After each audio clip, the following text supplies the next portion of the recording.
Welcome friends. In this tutorial, we will be learning about Internet access with Ubuntu 12. Now, you can see at the upper right hand corner this up and down arrow.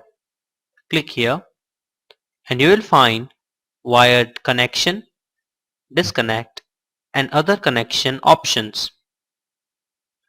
Click on this connection information and the network connection information will pop up. The interface is Ethernet by which we are connected to the internet. These are the drivers, speed, security and other details. This is my IP address, which is my LAN IP through which I am connected to the internet. So this was the connection details of our Ubuntu desktop. Now let's get started with web browsing.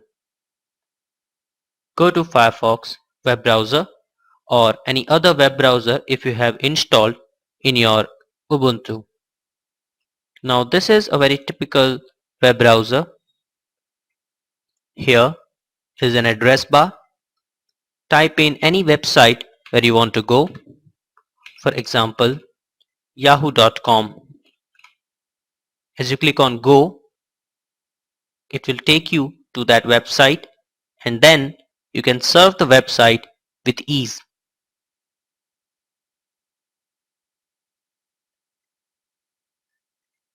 As you can see, the website has been loaded, and here by dragging it down you can scroll up and down and see all the contents in that website. For example, you want to go to another website but you don't want to close this one. To do that, click on this add button.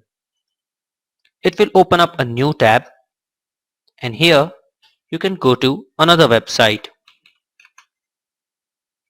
So by this you can add more tabs and open up websites at a time, and you can easily navigate through them. If you want to search something on the internet, here you'll find this little search box. Let's say animal and click on search, and you will find a lot of search results. From here you can choose your search carrier as well. Google, Yahoo, Bing, Amazon, eBay, Twitter, etc. As you can see, our search results are there. From this home button, it will take you to your home, which is this Ubuntu start page. You can navigate this menu, and I'll recommend you to go ahead and check all these functionalities on yourself. This was the tutorial upon internet browsing with Ubuntu 12. Thank you.